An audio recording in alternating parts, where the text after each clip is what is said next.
Hello there, listeners. It's Laura Yarbrough-Lloyd, your host of A Flair for VIP Events, here with an episode in the Iconic Events Series, where we explore the world of truly unforgettable, bold, and iconic events and the people who bring them to life.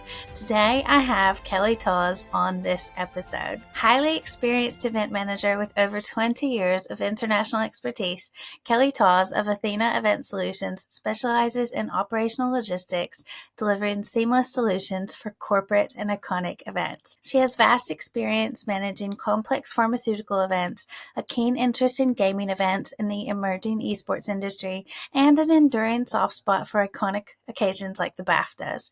Renowned for her precision and dedication, Kelly is passionate about making her clients' lives easier and their events exceptional. So in this episode, we're diving into what it's like to work at Henley Royal Regatta, how to get involved. Honestly, this is one of my favorite events to talk about, and it's truly iconic in the British summer social season. So let's dive right in and get Kelly on the episode. Welcome to the Iconic Events Series, a special segment of A Flair for VIP Events. I'm Laura Yarbrough-Lloyd, and in this series, I sit down with event professionals from rising talent to industry leaders who've worked behind the scenes at some of the world's most iconic events, like global sporting events and red carpet premieres. You'll hear firsthand what it's like to work at these events, the career moves that got them there, and the insider lessons you won't find anywhere else. Whether you're just starting out or leveling up your event career, this series will help you step into your iconic events era. Welcome, Kelly, to the Iconic Events Series. Really happy to have you on this podcast, and I'm really excited about the event that we're going to talk about today.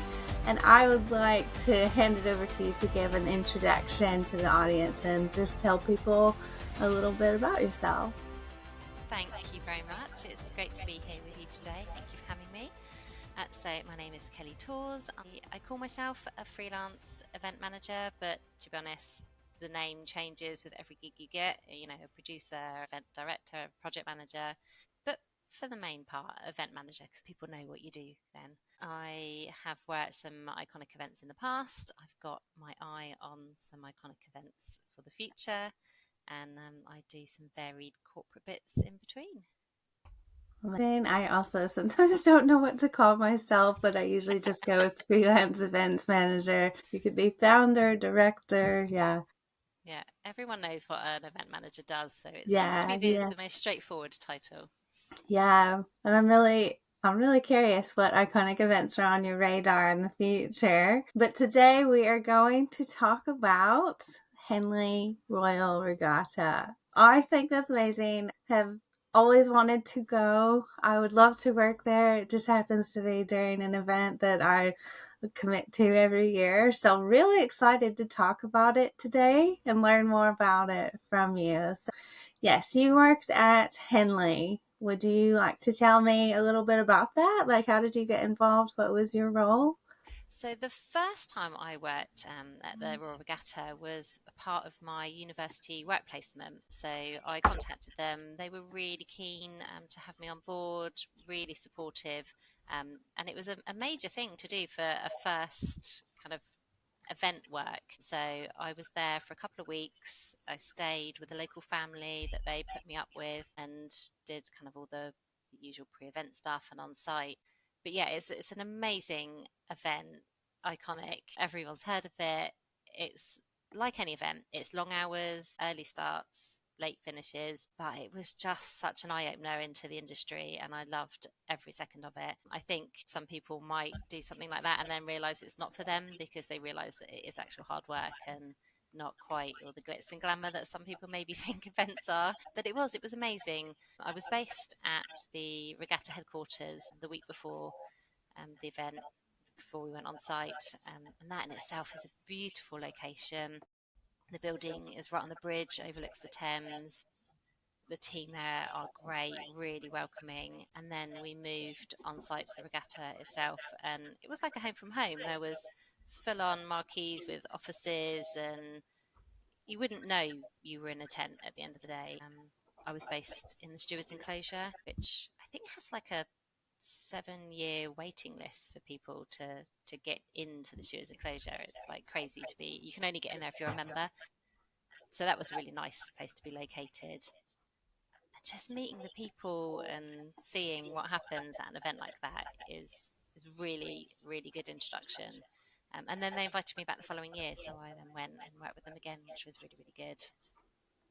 That's amazing. The thing with Henley is it's very rooted in the traditional social season in this country, and I think that's why I'm interested in it, because there's a lot of heritage involved. And I work at Wimbledon during the time, and it's the same feeling. There's a wait list, and it's like really difficult to get tickets. Only 300 people are members, and it's you feel really special that you can be there and witness it, because not many people can.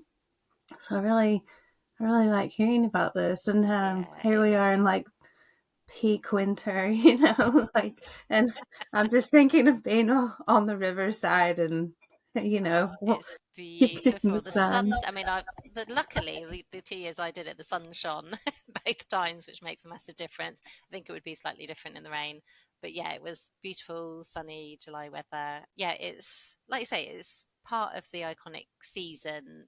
Everyone knows about it. Everyone has it in their diaries. I think it clashes with Glastonbury, but I think that's a different, There are whichever way like it goes. so many events in that one period, because I've researched them all, and like I want to work at all of them, but they all overlap. It really is like it's a social season, because I think it's Henley, Formula One, Glastonbury, which is a little different, but Wimbledon, they're all happening at the exact same time, Yeah. which is great if you're an attendee. But if you want to work at them, I guess you have to be quite selective. Yeah, because obviously you've got to be there, haven't you, in the pre-event time as well. You can't just rock up and do the on-site bit.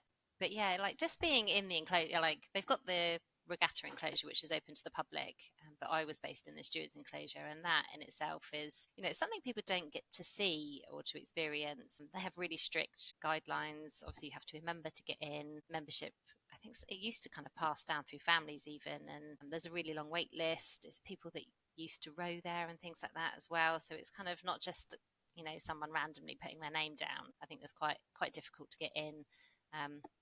And then once you do have membership, even just getting physically into the enclosure isn't easy. There's strict dress codes. Gentlemen have to wear jackets and ties, even if it's blazing hot. When I was there, women had to have a skirt or a dress with a hemline below the knee. On more than one occasion, I'd get called out by the security to the gate, because somebody would be there saying, "Don't you know who I am? You should come in." And it didn't matter who they were. If they had a hemline above the knee, they weren't allowed in. It was really strict. I have heard that the last couple of years, actually, I think it was like 2021, so really recently, they've just changed the rules so that women can now wear like a trouser suit with a jacket. But before that, they weren't even allowed to wear trousers. It was real old school British traditional kind of thing. So it's nice that they've changed the rules now. That's like you're actually reminding me that Royal Ascot happens around the same time as well, with the enclosures and the dress code. And what's your opinion on all that? I find it fascinating that that's stayed over time, and it's like you said, you can't buy your way into some of these things. They are becoming a bit more modern. You know, the dress code is just becoming a bit more welcoming to people. And I know that there's some positions at these events where you're like a dress code monitor, and you'll be near the arrival, and you have to like decide whether or not to let people in. I think some people would be really uncomfortable with that. I think Yeah. people that love to judge others would love that job. Yeah.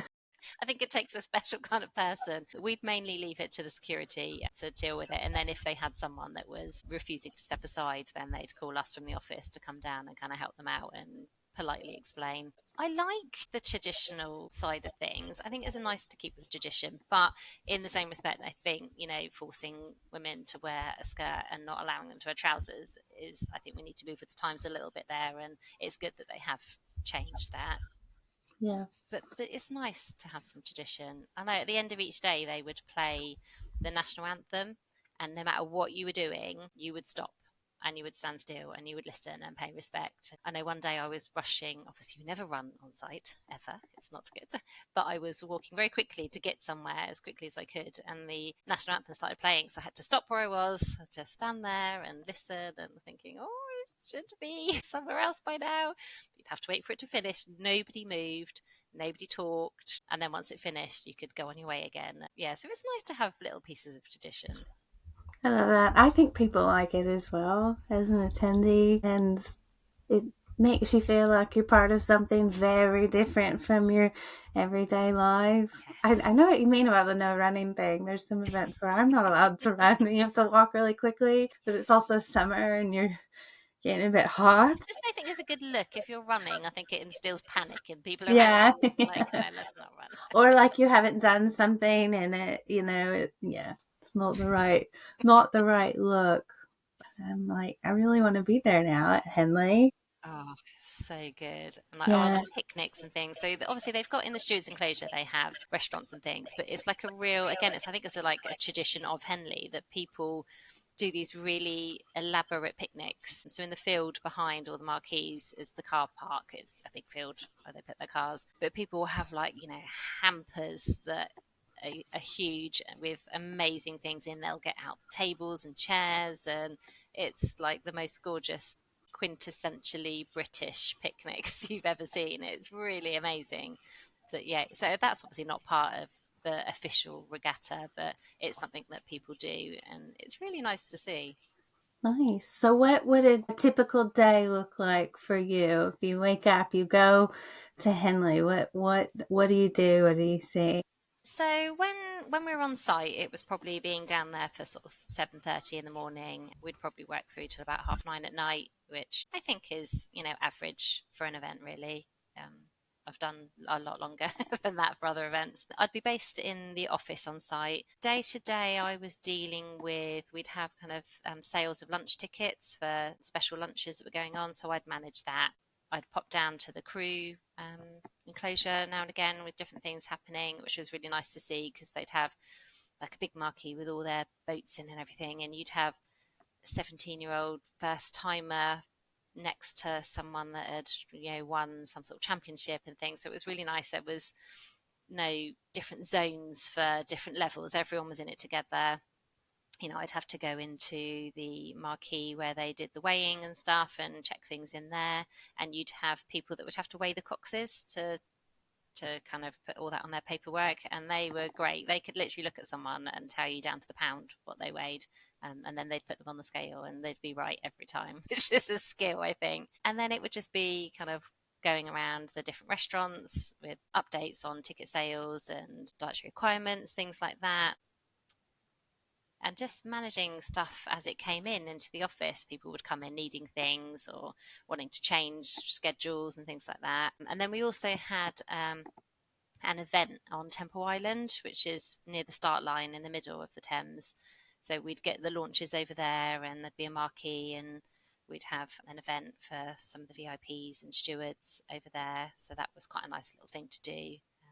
So yeah, it was varied, but kind of a lot of it was kind of just dealing with stuff as it came in and updating people on changes and things like that. I think where it was my first couple of events, it was quite a learning curve, so they'd kind of get me to do a little bit of everything so that I could experience different things, which was really good. So I was supporting the assistant secretary. So yeah, it was nice. It was varied. You'd have runners there as well. So wanted to come into it and you haven't got any event experience, you could start as a runner. So they would literally take messages to people and fetch things and deliver things and all that kind of stuff. But I think that's really good because you can then be on site, you can be in the enclosure, you can see what the event's all about. And I think that helps if you've not done that kind of thing before, to actually see it on the ground and gain that little bit of experience before you then try and do something that involves more of the planning side of things. It's amazing. I love that that was kind of your first entry into events, because my first entry into events was the 2012 Olympics. Oh, You know, wow. So you jumped in with both feet. actually, I was a volunteer, but I was there for several weeks, and yeah, it was my first event, and it's funny when your first event is something so iconic. Yeah, I'd never forget that feeling of being part of something. And so that influences a lot of my decisions these days when I'm like, well, I went to work at that event, so I'm going to try. Because, Excellent. my first one happened to be, I think, the biggest event in the world. So, That's amazing. That was really yeah. good that you managed to get into that. Yeah, and really cool about your experience too. And I'm like really glad to talk about something like Henley, because it's very different from what a lot of people think is an iconic event. We tend to think of the bigger sports, the football and the rugby and things like that, and your festivals, but I think this is a really cool event. What was your favorite thing about working there?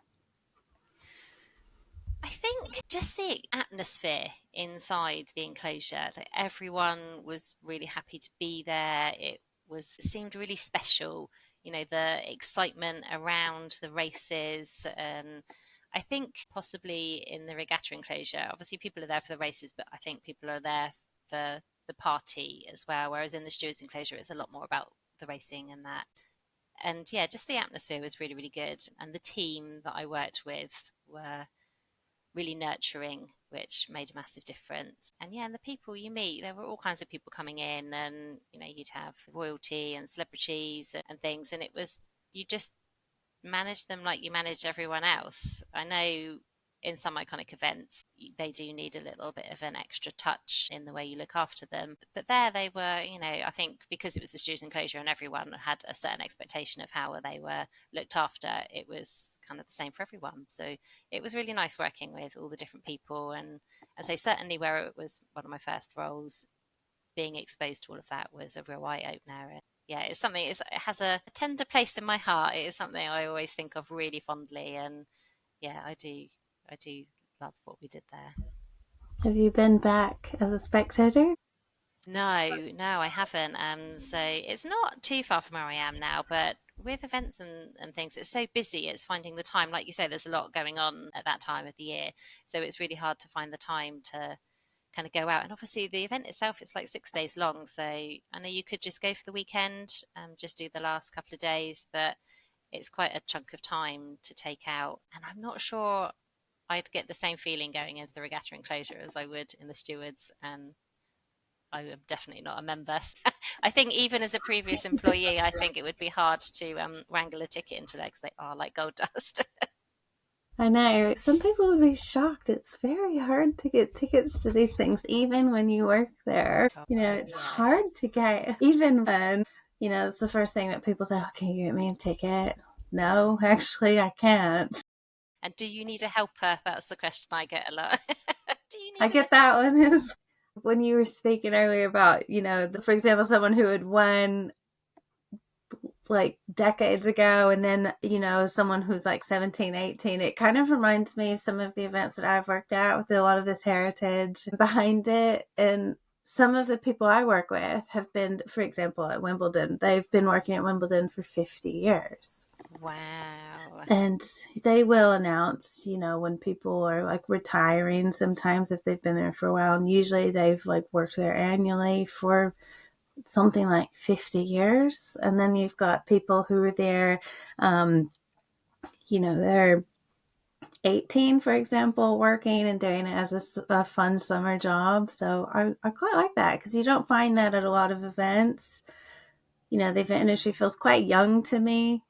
Yes, no, that's true. But some of these older events that have been around for 100 plus years, you get all the age ranges. It's just really nice. Yeah, and you're learning from the experience of people that have, like say, been doing it for decades. A lot of the stewards at Henley, have been previous rowers and have been in that circuit for all of their lives, and they have so much knowledge to share. It's Yeah. really helpful, especially if it's a young person coming in, because you can gain so much knowledge, and you can't always get that in other events, like you say, where it's a younger base of staff. So it's nice to make the most of the older knowledge when you can get hold of it. Yes, I'm curious, how did that help your event career? as your first I job? think having that on my CV, especially where I returned and did a second season there, I think that looked really good on a CV for someone so young. So that was really helpful. When I left university, I worked at a charity for a year and then went to a global events agency. So I think they could see from the work that I'd done and the fact that I was invited back that I'd clearly had done some good things, and it had worked out okay. So then I got a job at a big agency. So I think that certainly helped open the door for me. And I think if you're starting out, even say starting as a runner, getting your foot in the door, getting to know the event, and then maybe going back as something else, a planner or something to support with the sort of higher level things, I think is really useful because it gives you a really good insight and I think can open doors if you've got that on your CV. I agree. Something with a recognizable name, it's not that someone has to understand what you did, but they recognize the name of the event or even a person that you worked alongside or helped. And I think it makes a real difference. Yeah, I think, the Olympics for me, I didn't go into events full time until 2016. I did pharmaceuticals in between. And it helps. The Olympics helped me get an event agency role. Like someone took a gamble on me because they saw that I had been at the Olympics. And, it really did help my career having something really well known, iconic as the first, thing that I did.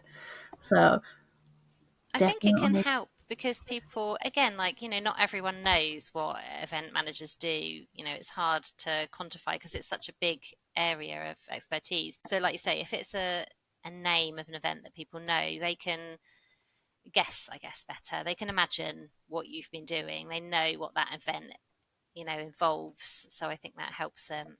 Certainly with, I think, the pharmaceutical events like you did, I've done a lot of those, and people don't really know because it's behind closed doors. There's a lot of compliance, and it's harder for them to kind of understand what you did and how you contributed. So I certainly think bigger names helps people understand it easier.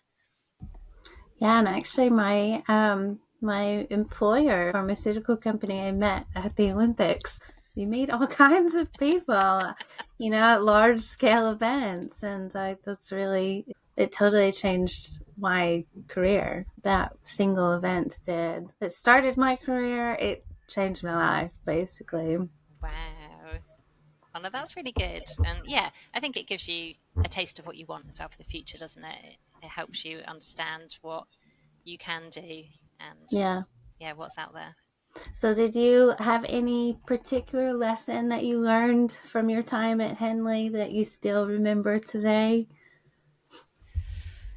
Eat when you can, wear comfy shoes, sleep when the opportunity arises. I think just grab every opportunity, whether it's something small and mundane, and you think, don't know if that's really me or I want it, but you don't know where it's going to lead, and you don't know what you're going to learn. So when I was on site, if I was just running off to do a small job, actually, you're still learning stuff, and it's all skills that you can add to your repertoire. And yeah, so I definitely say just grab every opportunity that you can and learn as you go.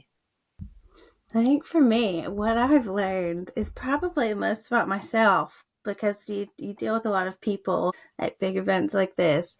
I can be quite unflappable, with difficult It's a good people. skill in this And industry. I would have never known that about myself. Actually, I tell people, I say, I'm quite shy and I'm in a people facing role when I do my work. And they say, well, you can't be shy doing that. I'm like, but I am. But I've learned about people, how to manage people and so on. So that's probably my biggest lesson from all the big events that I've worked at. Like about myself. And And I you can do hard things. You can do the 16-hour days and it's worth it because at the like not even just at the end. When you're there, people are watching it on TV, people are reading about it, and you're there, and it just gives you a real, for me, a sense of pride, and I find that quite thrilling. yeah, I think if you like what you're doing, the long hours, they don't seem so bad. You're in the moment, you're living it, and you're enjoying what you're doing. I Yeah, think it's not like sitting in an office, doing something you'd rather not be doing because you'd rather be at home, and it drags on. It's just not like that at all. I think you need to have a passion for events, otherwise I don't think it's for you. But yeah, like being on site and getting carried away with it all. Yeah, it's definitely the unflappable thing. I like that. I've, yeah, definitely discovered that about myself, as things will happen around you and you just deal with it and get it sorted and move on to the next thing. So yeah, Yeah, it's a yeah. skill that you can definitely utilize, and yeah, it's good.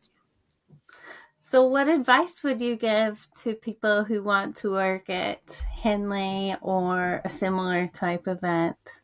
So for Henley, they do open up on their website. They post temporary and contract jobs. So they haven't posted it yet for next year, but they will do. So definitely look on there, and make contact with the secretary or the assistant secretary. I think they've changed recently who they are, but you can contact them through the website and be open to, if you can't get in doing an event management role, be open to maybe being a runner or a volunteer. And like you did with the Olympics, it's a way to see the event and see how it's run and learn more about the event and more about yourself. Like you said, you can learn about yourself as you're doing it. So yeah, be open to giving some time and getting in at that entry level, because then you don't know where it'll lead. And if you do really good, then they'll have you back. You can work your way up, and if you don't, it's an experience you won't ever forget. Definitely, and a lot of people don't understand that these events do have applications on their website. That's how I got my annual Wimbledon job. I remember I had to go to the assessment day, and I was the oldest person there. But I still got to go on the grounds for my assessment. And that was quite special as well. And, the people that I did the assessment day with, who work there permanently, they got their start there because they did like catering for a summer, and they got their foot in the door. So I think getting your foot in the door in some way, it could lead to a seasonal role. You could work there full time. I just think, yeah, that's really good advice. Just get your foot in the door in Absolutely. And some yeah, and capacity. like you say, like where you said you were like the oldest one there, don't be afraid. If you're at the point where you're not starting out, but you're looking to change, maybe get out of corporate stuff and get more into Iconic, then again, don't be afraid to take a step back Yeah, slightly, just to experience something, get it, in your repertoire, say that you've done that, and then you can build from there. You don't have to go all the way back to the beginning, but sometimes it can help just to take that little step back and try something from a lower level, just to yeah, get definitely. it done. Uh, I actually learned a lot on that assessment day. I'd never been to one. We did a group interview and then group activity and then one to one. And it was in the one to one that they realized that I had event experience. And I just happened to move to the UK, and I felt like I was kind of starting over, but I wasn't really starting over. But that was the first event job that I got when I moved to the UK. And then I ended up on the team that I wanted to be on, and I had experience in it already. But yeah, I think that a lot of people could be intimidated by that, because people have asked me, how did you get that job? And I say, well, I applied. I went to an assessment center, and I was the oldest one there. And a lot of people wouldn't do that, Yeah, because they may think that that's beneath them, and I always explain that is just the way. Everyone has to do that. yeah. And then, You like you say, they discovered that you had the Yeah, skills, that you could do more than yeah, maybe what you'd applied for. yeah. And it snowballed from there. I did one-to-one interview, and then I did one or two video interviews as well after that. So that's really what it's all about. I do advise people, like a lot of roles are advertised on LinkedIn. I scroll through just this morning. I saw three people looking for senior events freelancer with experience doing XYZ event. You can find things that way, but often these large scale things are recruiting so many people that you have to kind of go through that more Yeah, traditional channel. yeah. Yeah, and it's, like you say, it's going through the websites, going through traditional channels, but also keeping an eye on LinkedIn. Yeah. When I went freelance full time, my first freelance role I picked up on LinkedIn from someone I'd never spoken to, never met. It wasn't even like a job advert. It was just like, oh, actually, can someone help me out and go to California? And I was like, yes. And then I, like, a couple of months later was in California. And so it's just keeping your eyes open, because things pop up all over the place. You just got to be Yeah, prepared to put yourself out there and see where it leads. definitely. Now, I'm really curious, what events would you like to work on in the future? BAFTA is on my list of events. Same, we're the same. It's very hard to connect with people from BAFTA. Yeah. But yeah, that's definitely one I'd like to do. It was one when I was younger. I used to kind of watch it and think, yeah, one day I can do that. That would be good. I don't want to be on the red carpet and doing all that stuff. I want to be behind the scenes, doing the logistics, dealing with the issues. That's the bit I like. Yeah. So yeah, so that's definitely one that's on my radar. And then this year, I wanted to get more into gaming events. I think it's a really growing industry, all esports and gaming. So I took a course in esports management, learned some more stuff, and then in October, I went and worked at Comic Con and EGX in London. And they took over the whole of Excel. I had over 100,000 people attend. It was huge. Setup day was my birthday, and I walked 24,000 steps on my birthday, which wasn't what I'd normally do on my birthday. But, that in itself I thought was iconic, because it's Yeah, huge. it Everyone's heard of is. Comic Con. It was really big.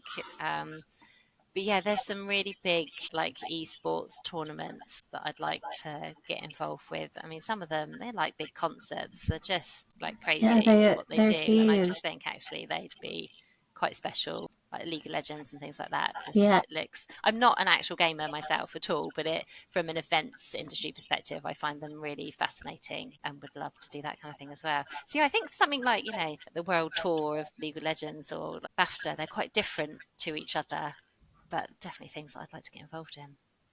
I agree. The esports is not something that I necessarily understand, but I would work at one of those events. They're really big. And Comic Con, I would love to work at Comic Con. I So can't think of fun. anything more fun.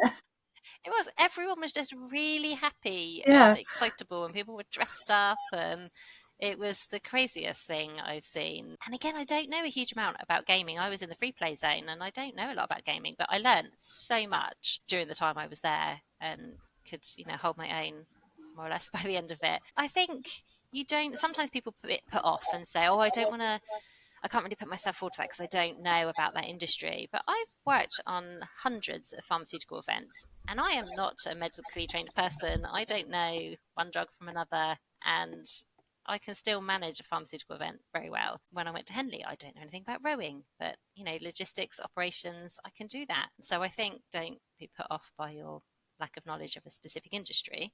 Some things I think you do need to know a bit more. Maybe if you're doing London Fashion Week, having some knowledge in in that area might help. And like with festivals, I think you need to know your way around a festival and how it works, because it's quite different to corporate events. But for some stuff, you don't need to know the ins and outs of the content of the event to be able to run it. Totally agree. And a lot of times you'll find yourself just being interested in it anyways, and discovering a new hobby or something like that. You probably know more about pharmaceutical events than me, because I was one of the people doing product development. And when it Ah, came to events, yeah, I would work on the events, but it's the compliance part of pharmaceutical events that I don't quite understand. I know more now, ironically, now that I don't work in pharmaceuticals anymore. I know more about the event compliance, but it's it's funny. just crazy, and it's different country to country, and yeah, it's Yeah, yeah, the compliance stuff. Generally, I think the general rule with compliance is it sucks the fun out of an event, and then you're good to go. yeah.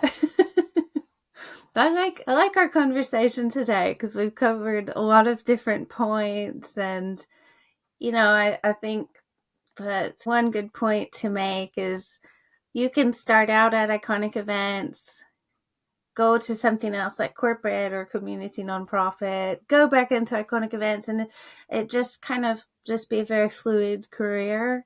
And you don't necessarily have to go one direction to the other. A lot of people think they start out in corporate, they'll go to iconic, or vice versa, but you could just dip your toes in and out at any time. And it's all about how you position yourself and keep relationships with people. Yeah, and it keeps it interesting. I think Yeah, if you do one specific type of event all the time, you can get a bit stale. So I think if you're mixing it up and doing different things, you're learning from the people that you work with in different industries because they do work differently. But then it keeps it exciting when you go back and do iconic events in between because they generally are quite fun. totally agree. So you worked at Henley. You've got your eye on the BAFTAs. Interested in esports. Where can we find you now? What are you working on? So I've just finished contract, so I'm now going to take a break for Christmas, which will be nice. I can be found on LinkedIn, and I'm just relaunching my company under a new name, which will be Athena Event Solutions. So I've got a website that I'm working on that will be coming on board in the new year. Amazing. Well, I'll be sure to link all of your information in the notes for this episode so people can find you. It's been a really good conversation. I've really enjoyed it, and I know that people listening will also be enjoying this. Thank you for joining me today. Absolutely love this conversation about Henley Royal Regatta and beyond. We talked about a lot. So thank you so much for all your insight. Really appreciate it and the conversation. Oh no, it's been really good. Thank you very much. It's been an enjoyable chat. Great. Thank you so much, Kelly. We're going to sign off now for this episode in the Iconic Events Series. Bye, everyone. That's a wrap on this episode in the Iconic Events Series, and a huge thank you to Kelly for joining and sharing her insights about what it's like to work at Henley Royal Regatta. If you loved today's episode, please leave a review, like, follow, and share it with other event pros who dream of working at iconic events. And don't forget to connect with Kelly. All of her details are in the show notes. And stay tuned because I have more amazing guests lined up where we talk about the world of iconic events. Connect with me, follow me on Instagram at Laura Lloyd Events and Flair for VIP Events, and on LinkedIn, I'm the only Laura Yarbrough Lloyd.